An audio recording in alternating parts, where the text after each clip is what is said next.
5. Come to Planet Normal for attitudes not allowed in the workplace since 1978. 4. There is no political party other than Reform UK that actually stands to make policy for British national interests and with the interests of British people in mind. 3. This now is looking potentially like Britain's Watergate. 2. My parting shot is this. Sir Alan Bates. Go on, Rishi. Do it. 1. We have liftoff. Welcome once again to Planet Normal, the Telegraph podcast with Allison Pearson. Happy New Year. And me, Liam Halligan. It is 2024. The British workforce, what's left of it, is back at work and the kids are back at school. And after our Christmas break, during which Allison ate too much cake, we'll hear more about that later, your loyal co-pilots are here to relaunch the Planet Normal rocket of right thinking, your sanctuary of sweet reason, your flying refuge of reasoned views, and just in time. Because politics has started this year with a bang, as Tory Green campaigner Chris Skidmore resigns, sparking yet another awkward by-election for his former party.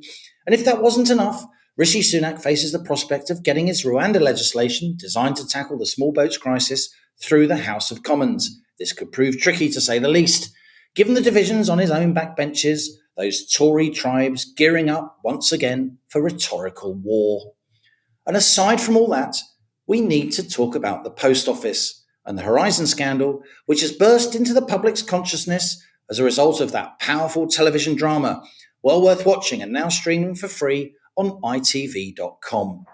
It's a story that's been knocking around for years, and both Allison and I have written and broadcast in the past about the atrocious treatment meted out to innocent sub-postmasters accused of theft, some of whom were jailed, others who committed suicide, hundreds of whom lost their reputations and livelihoods due to the failings of the Post Office's precious Horizon IT system, supplied by Fujitsu.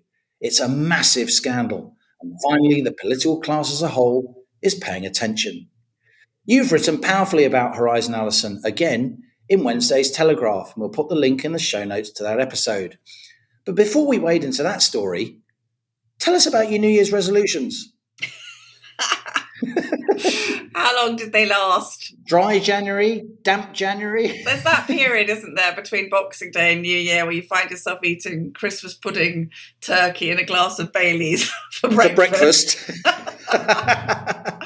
Yes, the Twixmas, it gets a bit squalid. So I thought, to get my blood sugar under control, because I have got diabetes in my family, I thought I'd go on this Zoe Harcombe diet. Now, it's absolutely excellent, Liam. Like all the diets, Zoe Harcombe says you can eat everything you like except anything you'd like to eat, which you're not allowed to eat. And I was doing extremely well. I think I lost about 6 pounds in the first week, and I think my body went into shock from not having a Kit Kat. Little bit of a slip yesterday. Whenever I'm writing the Telegraph column, my brain says, where's the sugar? Where's the sugar? But anyway, get healthy and try and pace myself a bit better, because as you know, I get in a little bit of a tiz sometimes, don't I? So hold on, you write your column on a Tuesday. The month didn't even get into double digits. It was still the 9th of January. Don't draw attention to it. I'm not proud of it. Back on the wagon today. Lots of bottles of water around me here. No open bottles of Baileys. Yeah, no. How about you? What's your resolution? I think my resolution is to try and be happy. I think that life is short. As I get a bit longer in the tooth, I realise the reality of that. Many Planet Normal listeners, I'm sure, will agree. You just got to try and make the most of every day.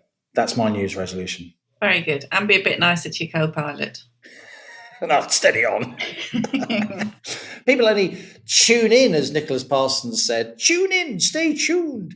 To hear me abusing you gently in a sort of lightly mocking, patronising tone. It empowers so many men around the country who live with strong women, who probably their intellectual superior. Come to Planet Normal for attitudes not allowed in the workplace since 1978.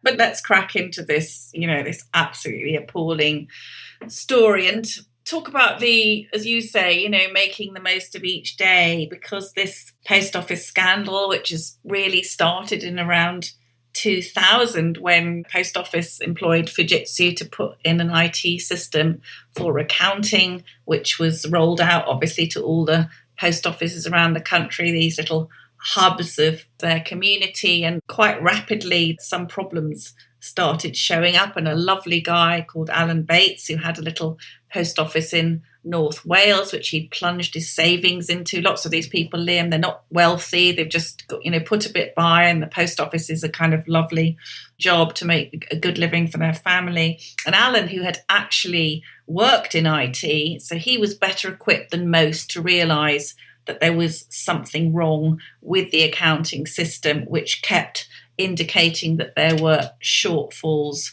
when indeed there weren't. And post office, because they're run like businesses, these post offices. They're not the big city centre post offices, which are called crown post offices, I've learnt yesterday. And they have got post office employees, and none of them, Liam, were affected by this Horizon scandal. So that's another question to add to our long list of questions. But Alan realised that there was this problem with the software, and he drew attention to it, and that wasn't welcome because it was a very expensive system, which I think we can probably venture a lot of people had a vested interest in it being a success. Let's put it like that. And what happened in the first week of January is we saw, as you say, there's been a lot of coverage of it, notably in Private Eye, which has done remarkable campaigning work. We've had a BBC podcast, we've had books and magazine articles, Computer Weekly as well.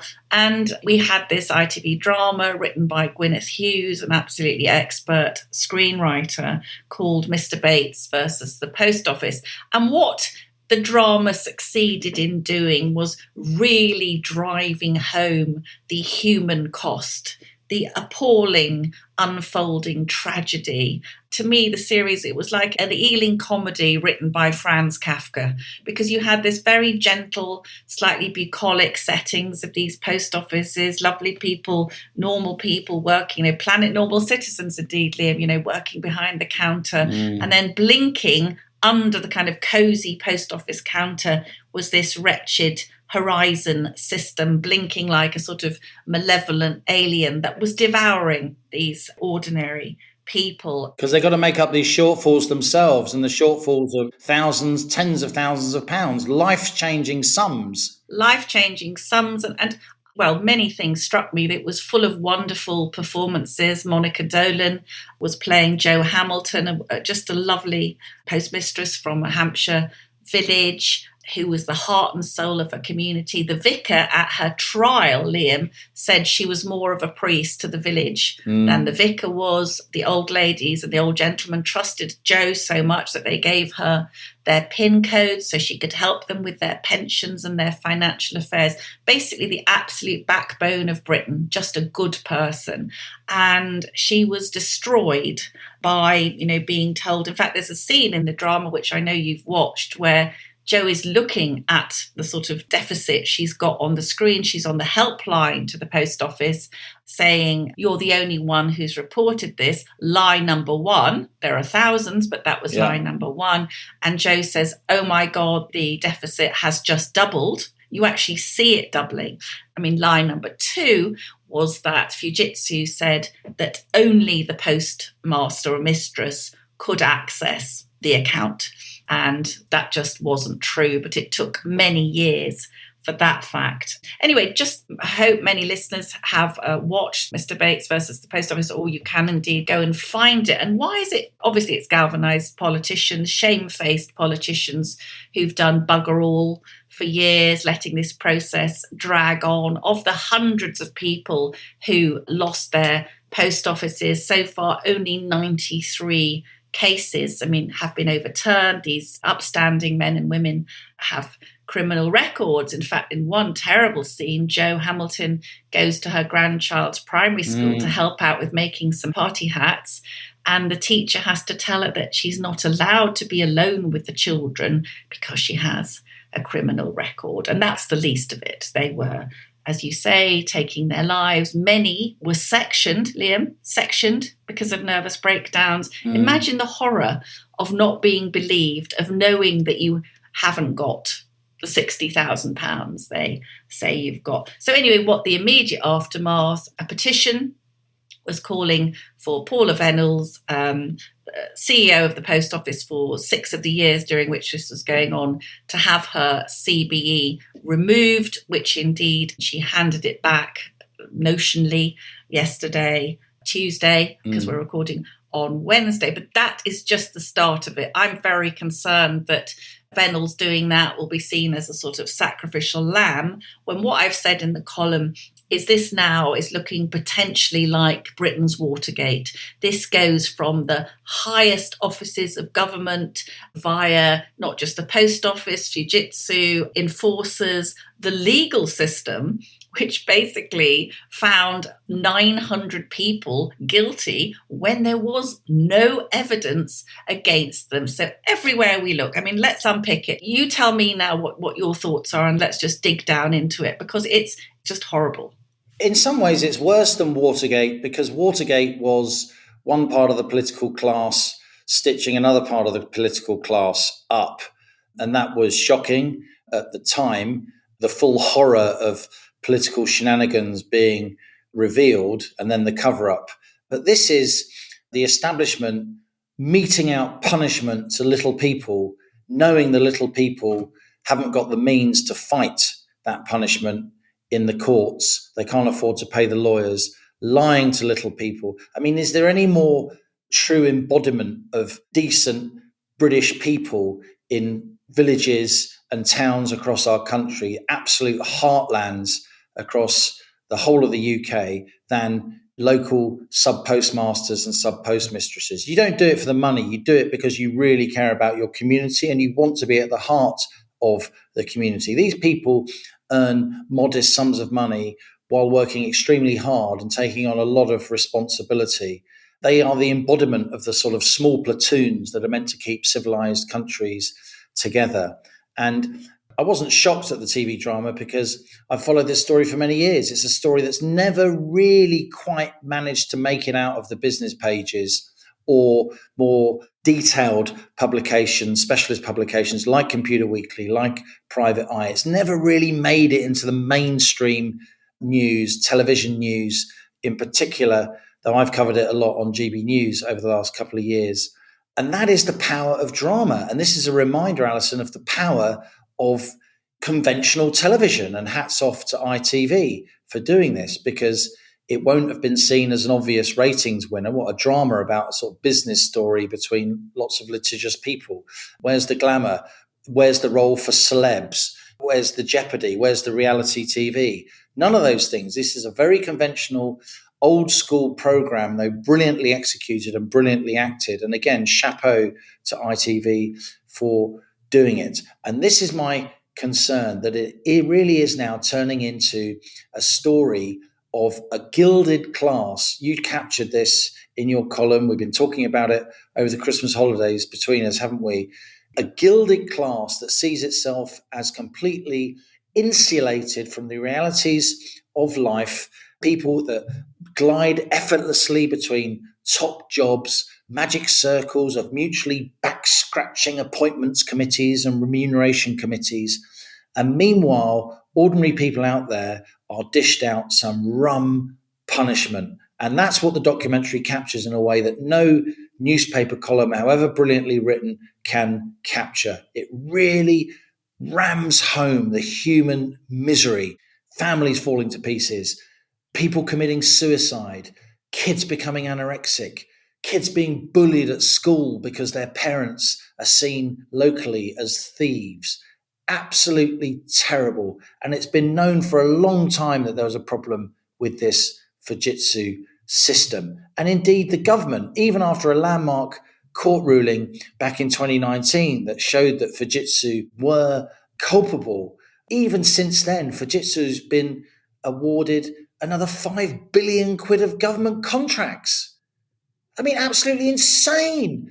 After that court ruling, a single pound of an extra government contract for Fujitsu should have been absolutely linked to compensation for the victims of this terrible, terrible scandal. And that's another aspect of this that's been highlighted failure of government procurement over many years. What a stark contrast between the mercilessness with which these postmasters and mistresses were treated, essentially told either you're going to go to jail for theft or we can do a kind of plea bargain and you can own up to false accounting instead. Let's make something clear. I think everyone will just about pick this up now. The Post Office is able to bring its own criminal prosecutions. So if you'd had local police going in and saying to someone like Jo Hamilton, what have you done with the £36,000? Quite clearly, she didn't have it. She hadn't stashed it away. She hadn't bought a nice car.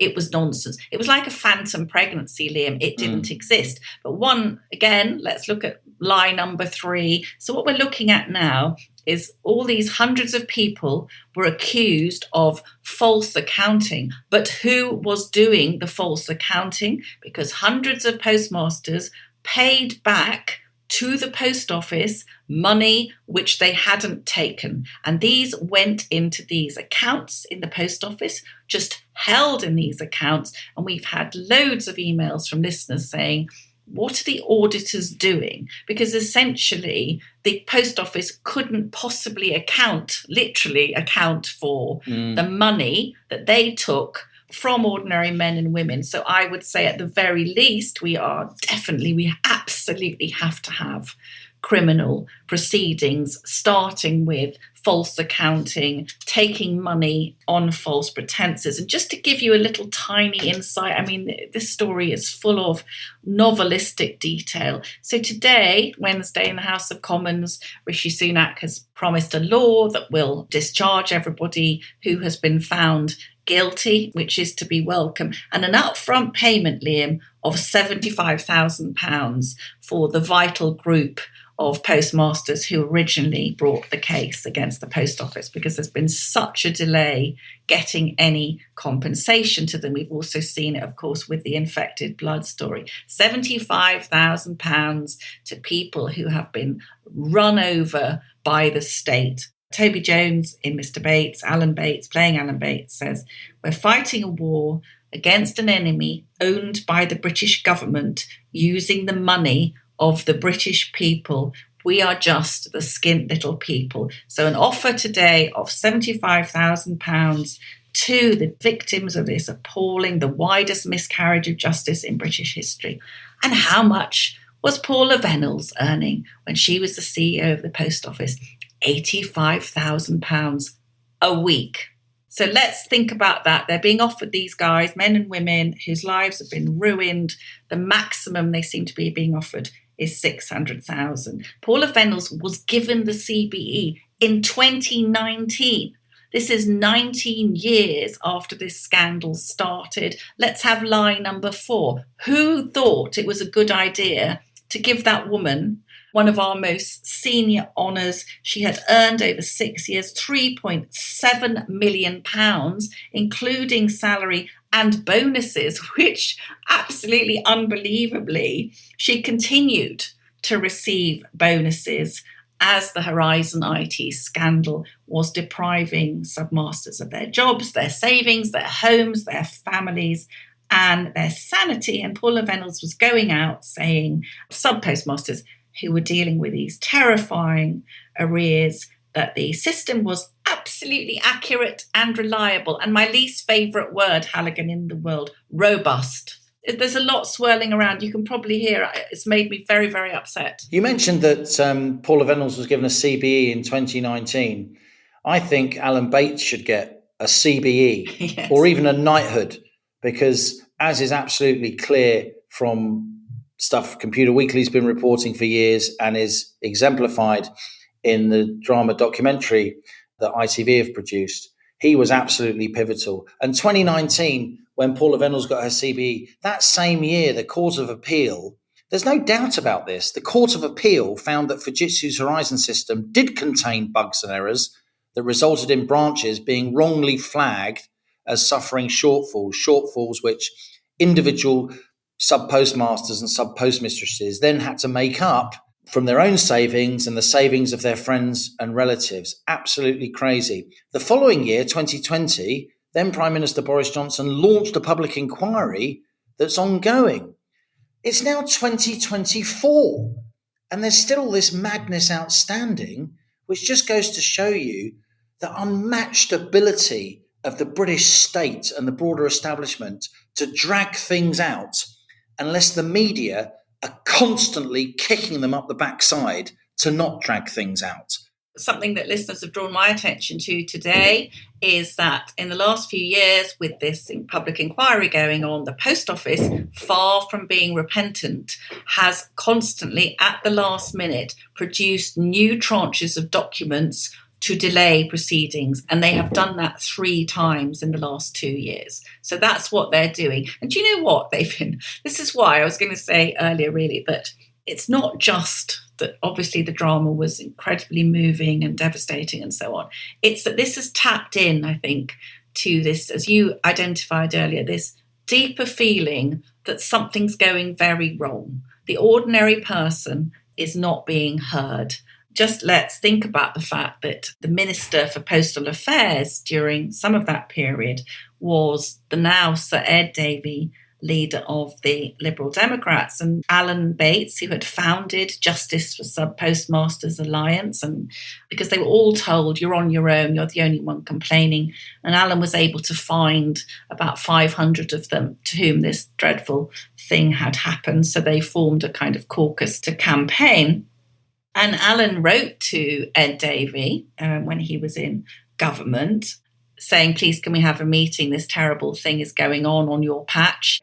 And Ed Davey said that he didn't think a meeting would be fruitful because of the nature of the relationship between government and the post office. And he said that he wanted to have an arm's length relationship with the post office, which should have been in a supervisory capacity of. Just want to read this to listeners.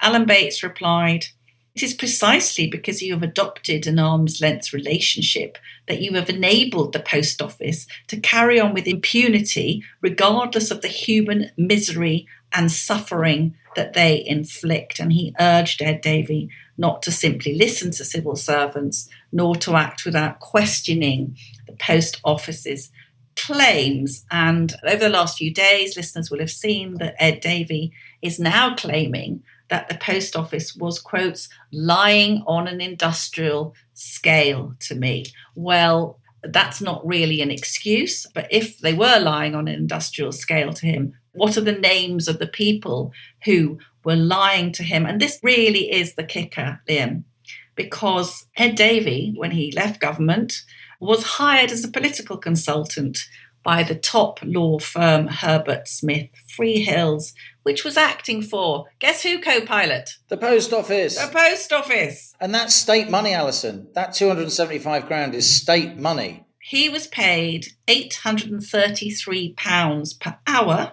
amassing a grand total of £275,000, using the knowledge about the Post Office that he had gleaned during his time as a minister to use against the ordinary men and women whose representative he had chosen not to meet. I must say, I don't think the reality of that payout from the law firm to the leader of the Liberal Democrats has properly landed in the public consciousness yet. And I think as and when it does, his position, and I don't say this lightly, will actually probably become very precarious, maybe even untenable.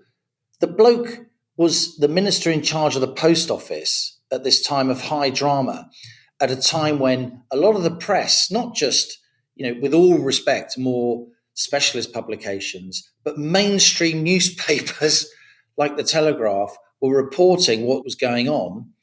And then he refuses to meet, certainly he refused the early overtures from Alan Bates to meet.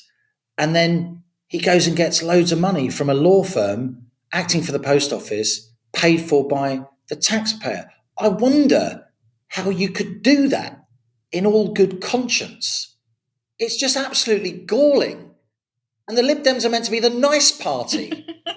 Why should we be surprised? Paula Venables, when she left the post office, was immediately offered the chair of the Imperial College NHS Trust. She got numerous non-exec directorships. The Church of England had her lined up to be the Bishop of London. I mean, hell, why not make her Queen at the same time? Absolutely ludicrous. It's the cronyism carousel, isn't it, Liam? It seems to me, in order to be part of the magic circle that gets these plum public sector jobs, it's not about your intellect, it's not about your public service ethic. It seems to be largely about your ability to, frankly, abuse normal people from a great height and hold your nerve during the subsequent publicity storm, if there is one. I'm being serious. As I said, multiple areas here now. We definitely want to have a police investigation has started into two of the people at Fujitsu. And that's something that so far the focus, hasn't it, Liam, has been on the post office and what was happening there. But also there's this very, very important matter of who knew what in Fujitsu. And in the Mr. Bates ITV drama, we saw a union representative going along to the Fujitsu HQ in Bracknell and being shown a room where operatives were indeed going into the live accounts of postmasters.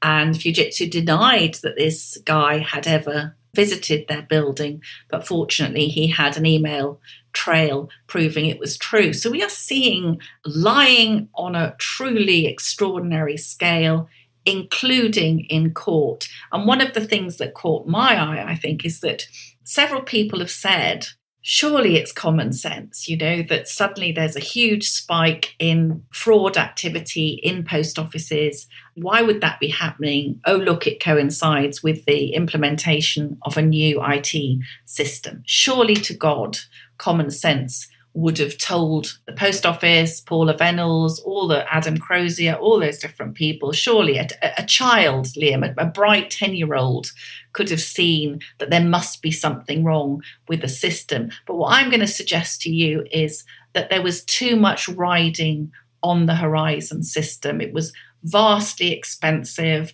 Nobody wanted to know that it was going wrong. It's this institutional obliviousness. And that would be one thing if there weren't hundreds of people having their lives destroyed. But the trouble was, by pretending that it was robust and so on, people's lives were sacrificed.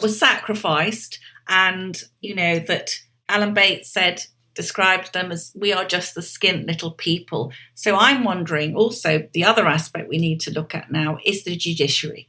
Why were hundreds of people found guilty when there was zero evidence against them? Something very bad went on. Telegraph's raising the matter of the fact that Sir Keir Starmer was the Director of Public Prosecutions at that time.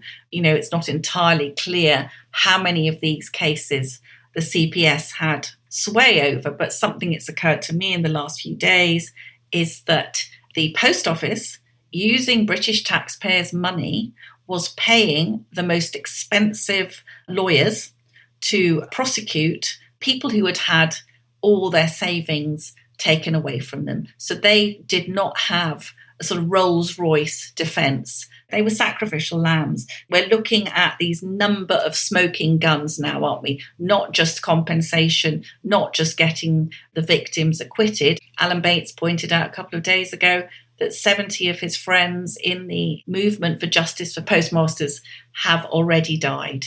So there is this vast human harm, but the situation going forward, I hope, will be very, very wide-scale police investigation. And we want to see some of these people in jail. They put Seema Misra, a young Asian postmistress who was pregnant, into jail for 15 months for something she didn't do. And Seema said, I wanted to kill myself because the shame was so great, but I couldn't kill the baby. The whole point of dragging this out, Allison, and I say this with regret, the whole point of all these delays is because a lot of the people due for compensation will die in the meantime. And my parting shot is this: Sir Alan Bates. Go on, Rishi. Do it.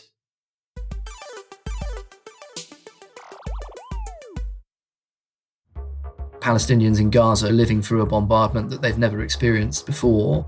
Introducing Battle Lines, an original Telegraph podcast. Listen to expert analysis of the Israel-Hamas war, follow on-the-ground reporting, and understand how the conflict is reshaping our world. It's a small country. Everyone knows someone whose relatives have been killed or kidnapped. Things are starting to broaden out from Gaza, from Israel. Listen to Battle Lines every Friday on Apple, Spotify, or wherever you get your podcasts.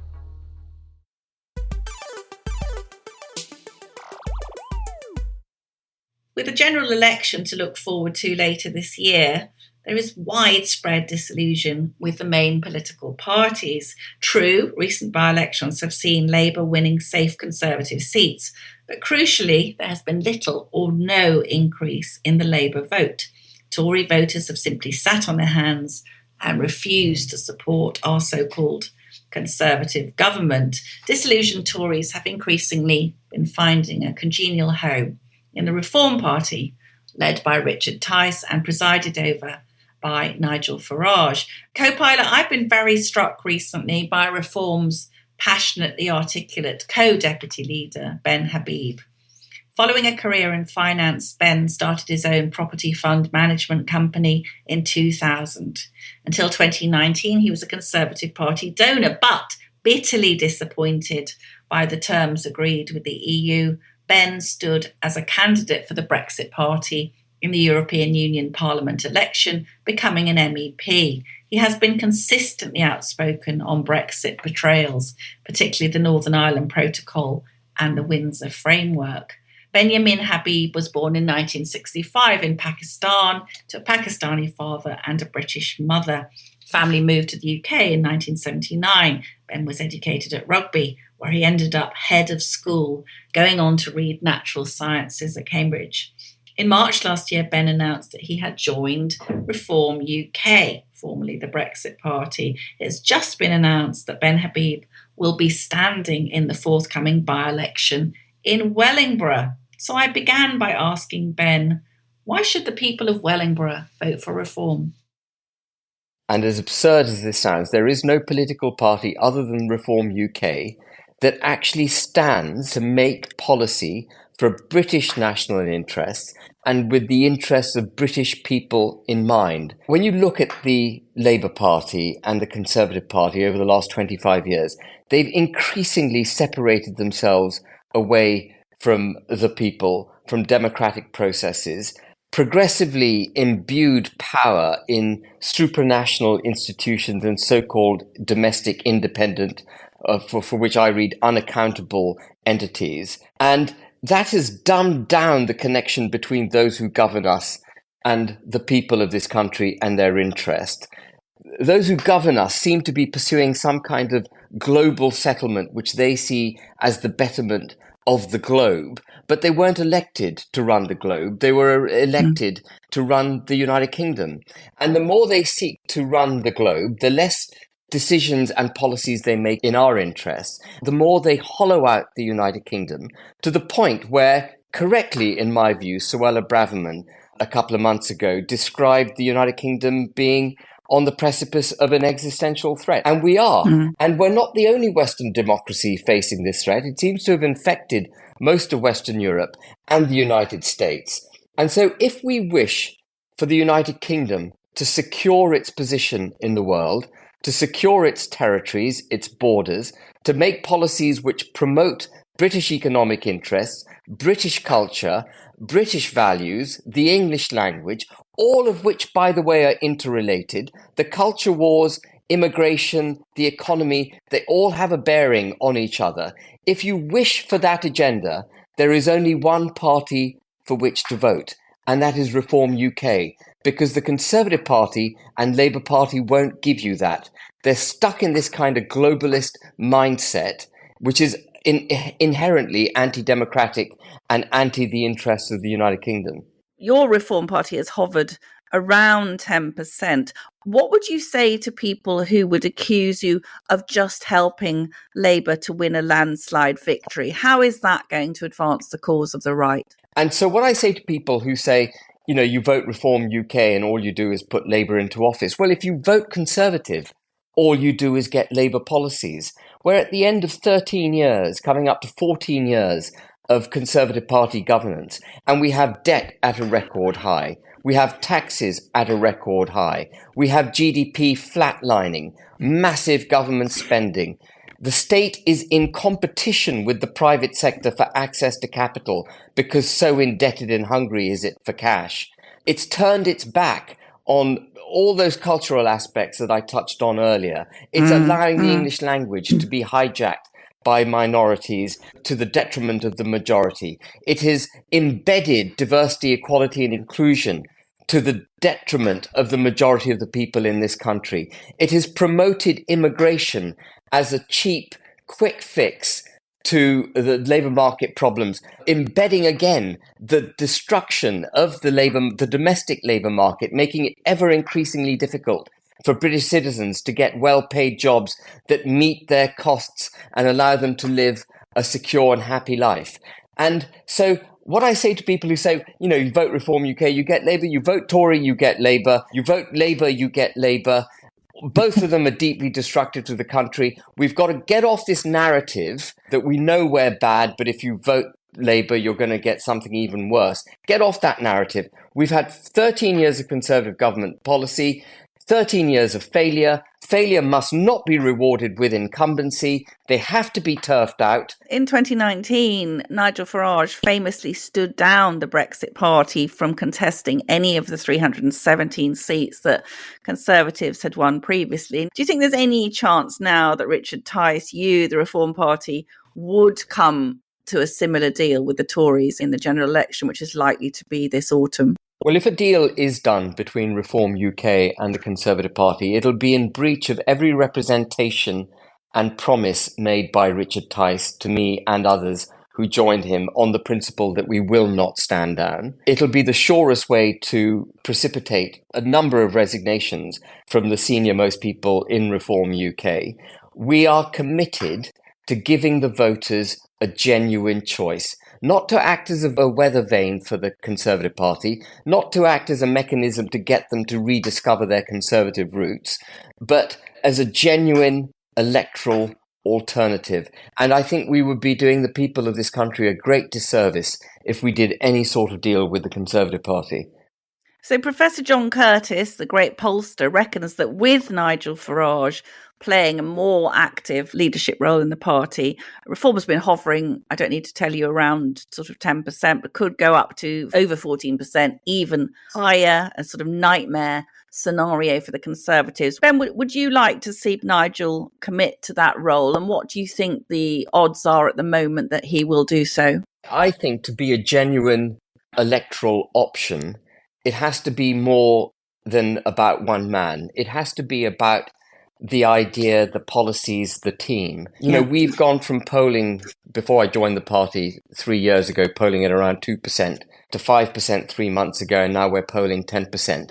And we're doing that partly because the Conservatives are making such a ham-fisted mess of everything, but also partly because I think people are waking up to the genuine alternative of our commonsensical policies. And with or without Nigel, we're going to go on swinging that bat. And I hope and expect that we will see our poll rating rise as we go forward. Why have the Conservatives let the UK down so badly when they were given this terrific mandate, weren't they? The rot was set in by David Cameron, who saw himself as the heir to Blair. And without wishing to go over too much of what Blair did, Blair set in train a huge number of policies, and he made decisions which set the UK down the path on which we've been travelling for the last 25 years. And Cameron saw himself as the heir to Blair, and he didn't make any changes. Actually, for all their talk of austerity, cutting taxes, deregulating, they didn't do any of that. They went on doing the same thing that was being done by Tony Blair. You stood successfully as a candidate for the Brexit Party in the European Union Parliament and as an MEP in January 2020. I know you reluctantly voted in favour of the Brexit withdrawal agreement simply to deliver Brexit, though you did say at the time, Ben, that you had great qualms because of the poor terms agreed with the EU. What are the Brexit benefits that the UK should be getting now but isn't? Well, we've done two fundamentally stupid things, in my view, in the two agreements that we signed with the EU. So dealing with the withdrawal agreement, the really offensive thing, which I've also been fighting and, taken to heart, is the Northern Ireland Protocol. And I initially took the Northern Ireland Protocol under my wing as my kind of fight, because I could see that for as long as it existed, the United Kingdom would never be free. It was like a grappling hook, not just into Northern Ireland, which is where the grappling hook has been rested, but it's like a grappling hook into the entire flesh of the United Kingdom. And the reason I say that is because Northern Ireland is subject to dynamic alignment with EU laws on state aid, VAT, excise duty, and a whole load of other regulatory requirements in order to stay in the single market for European Union goods. The European Union Customs, the European Union Customs Union. And I find it absolutely offensive and abominable that in order to deliver Brexit, we signed up to putting a border between Great Britain and Northern Ireland, which fundamentally broke the United Kingdom. They're two fundamental things. There may be many other things, but they're two fundamental things that constitute a constitutional union. One is a political and legislative union, and the other is an economic union.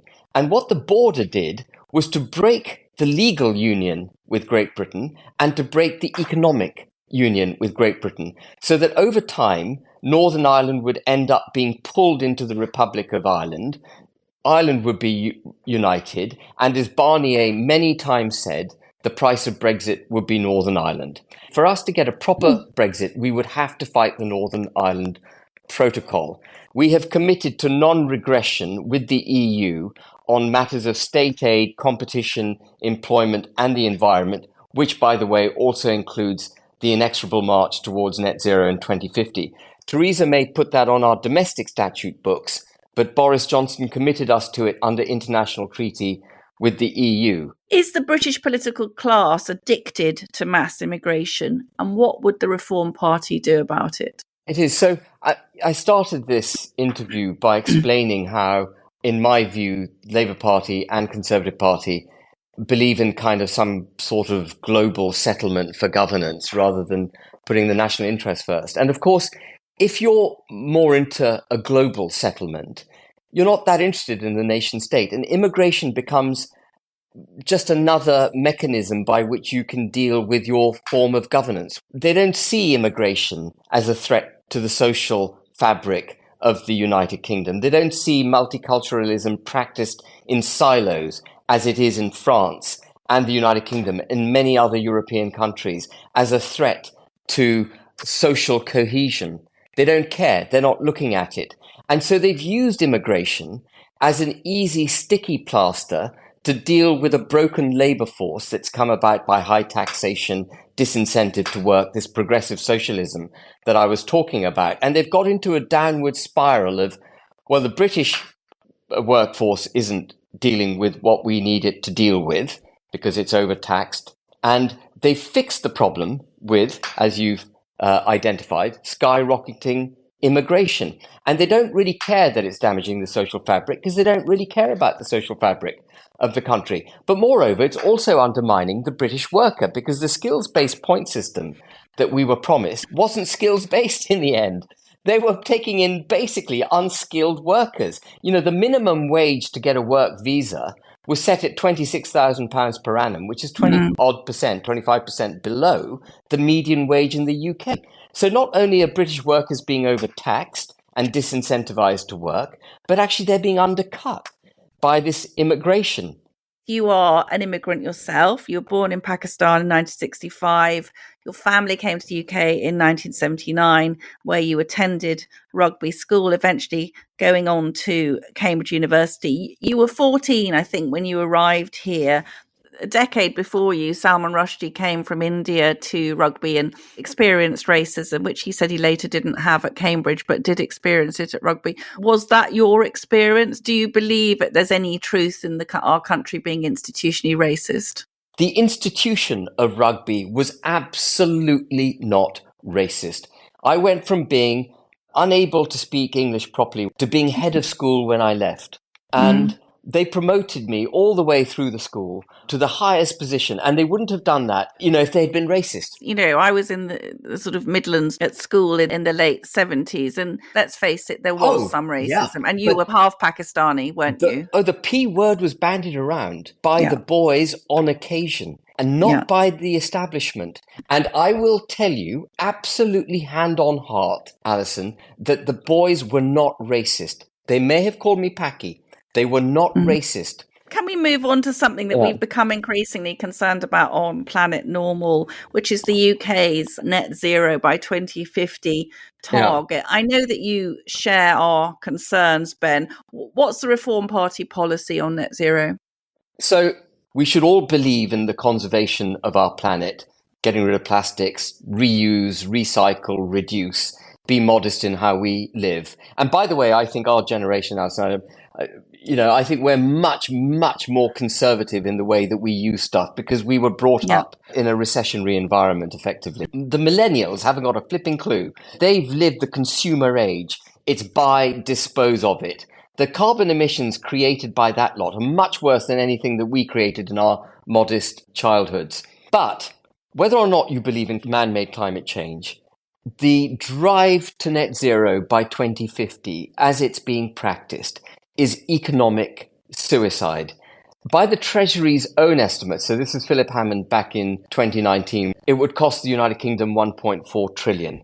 The Treasury has never got any estimate right or overestimated it. The 1.4 trillion is going to double at least. So we're looking at £3 trillion of cost, in my view, to get the country to being carbon neutral. This is a country which produces less than 1% of global carbon emissions. And we're going to have to take on something approaching more than 100% of our existing national debt, which is already at astronomical historic levels, in order to deliver this target. You do not get to carbon neutrality by bankrupting the country and taxing it to the hilt.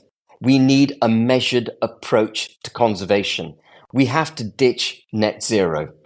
Barring some act of God or miracle, we are likely to see a fairly heavy Conservative defeat, probably in the autumn of this year. Out of the ashes, Ben, who would you like to see become the next Conservative leader? Or do you think we will see, as increasingly in other European countries, a new party of the right, be that Reform or, some other configuration, because we're seeing some of the Conservatives, aren't we? The new so-called new Conservatives and so on. So who would be your choice for next Conservative leader? Actually, interestingly, over Christmas, we saw France pushing through some very strict new migration laws, which was basically due to the parties of the right really putting pressure now. Is that the picture we're going to see, do you think? Yeah, so, I think that it's not far right, it's not right wing, it's commonsensical to wish to protect the integrity of your country. That's my starting position. I can't understand how suddenly wishing to have sovereign territory that is protected has suddenly become a preserve of the right wing. It's utter lunacy to suggest that. My advice, to the extent I've got any advice for the Conservative Party, is if they wish to put people like Reform UK out of business, they should get rid of Rishi Sunak now. Get in a genuine someone who believes in the United Kingdom, who believes in sovereign territorial integrity, who believes in borders, who believes in low taxation, less state intervention, promotion of the private sector. Get them in now.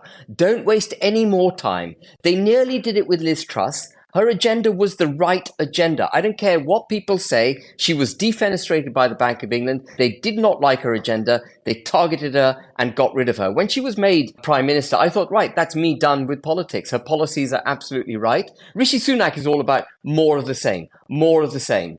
And more of the same is just going to deliver more of the same results, which is massive national debt, massive taxation, stagnant GDP, massive immigration. So if the Tory party wants to do away with Reform UK, ditch Rishi, get in a genuine Conservative as leader now. On the quiet, are there any Tory MPs who might be interested in defecting to Reform to find Conservatism? So I used to think mistakenly that we should try and form some kind of alliance or, get genuine Conservative MPs to join us. And I've given up on that, Alice. I've just given up on it because any genuine conservative still in the Conservative Party in the wrong party. I don't think they're going to get rid of Rishi Sunak, and I actually don't think they'll reform themselves even after the thumping they're likely to get in the general election. I think the One Nation lot are going to take even more control of the party, and the narrative will be that they weren't left-wing enough, that they weren't on Labour's patch enough, and they need to pivot more that way. And it was the ridiculous centre-right lot in the ERG and all the other 5 groupings or 5 family groupings that they describe who undermine their electoral chances. That's how I think the narrative is going to be spun. To answer your question now, I suspect parties like Reform UK, as we've seen in Europe, are going to become part of the fabric of the United Kingdom. Finally, at the start of 2024, it can feel like our country is in a pretty bleak place. Ben, do you still have confidence in Britain? I do. I absolutely have confidence in Britain, and I don't think it's too late. We need to urgently cut taxes on the working classes. We need urgently to cut taxes on businesses and sole traders. We need urgently to promote our own domestic labour force and stop immigration. We need urgently, no one's talking about it, Allison, urgently to integrate those cultures that we've already got on our shores. We are asleep at the wheel. We just allow little silos to go on operating. We need to have a proper, positive, progressive attitude towards integration. People have to understand our history. They have to be proud of our history. They have to recognize actually that on the whole, the British Empire was a force for good. We abolished slavery. We established human rights. We exported common law across the globe. We exported our modern industrial techniques across the globe for the betterment of mankind. That the United Kingdom is a fantastic country. We need that message being put forward. We need people to be proud of the Union Jack and for people not to be ashamed of feeling proud of the Union Jack. We were a great country. We are a great country. We have a great future. We need our political class to believe in us. They need to do the right thing by the United Kingdom. If they do it, we will have a fantastic future. We need to get on and do it. Ben, it's been a huge pleasure talking to you. You've cheered me up. As co-pilot Halligan will confirm, that seldom happens. Thank you so much. Allison. Thank you.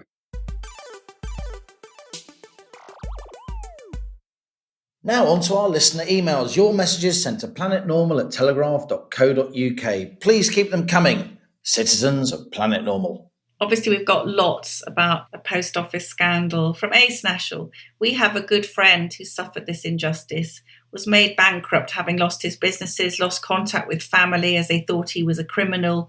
Yet that awful specimen, Ed Davey, clings to his honour and job. Truly a rotten to the core country we live in. And M. Goodinian says, I happen to know one of the families involved in the Horizon IT scandal. The sub-postmaster went from being the hub of the community to despair, alcoholism, marriage breakup, ill health and early death. He didn't live to know he was vindicated. I was talking to his daughter this afternoon. She cannot watch Mr. Bates versus the Post Office as it is too distressing for her. The Post Office Horizon scandal is beyond despicable. I really don't know where this scandal is going to end up. This could get very, very nasty. This is Kenneth. As a former professional auditor, I feel frankly frustrated that no one to my knowledge in this controversy has mentioned the role of the auditors. If the Fujitsu accounting system was faulty, why didn't the auditors discover this straight away? The whole point of the auditing profession is to ensure that scandals like this and myriads of much lesser disasters don't happen, or if they do happen, they're discovered and put right very quickly. The answer, I fear, is that in practice, the forces of evil, including power hunger, greed and dishonesty, easily defeat the comparatively weak at a society level forces of honour and duty. The problem with the auditing profession is that the auditors are paid by their clients. It's like the police having their salaries paid by the criminals they're paid to catch. This is the reason why auditing scandals like the Carillion saga occur. One of my final columns of the year last year was actually about auditing and the lack of reform of our audit industry, and we'll put the link to that in the show notes to this episode. And from Nick Hill, there is an injustice within this great injustice. Out of the first tranche payment of 58 million compensation, only 12 million was paid out to around 550 postmasters. The lawyers and the funders took 46 million. So first we've got this from Stephen. While attention keeps growing over Fujitsu's faulty Horizon program for the post office, I'm surprised to see no one pointing out that it was Fujitsu that also produced the disastrous patient record system Lorenzo for the NHS. This was abandoned in 2011 at a cost of £10 billion. I don't know if the government received any compensation for the Lorenzo fiasco, but this time around it most certainly should ensure Fujitsu pays out over the post office contract. And finally from Steve, which is funny, though it's obviously a kind of dark humour under the circumstances, the post office Fujitsu scandal is what we in the police called seagull syndrome. Fly into a job, poop all over it, and fly off in another direction. And on that bombshell, that's it from Planet Normal as we leave our sanctuary of sweet reason, our flying refuge of reason views. Email of the week. It's Alison's turn. Let's give it to Kenneth, the professional auditor, for giving us such a good picture. So Kenneth, email us at planetnormal@telegraph.co.uk, put mug winner in the subject heading, give us your postal address, we'll send you that Planet Normal mug. And before we go, Alison, I've got to ask about the cat. When's it arriving from Turkey? What new pussycat? Allegedly in about 10 days on a private jet.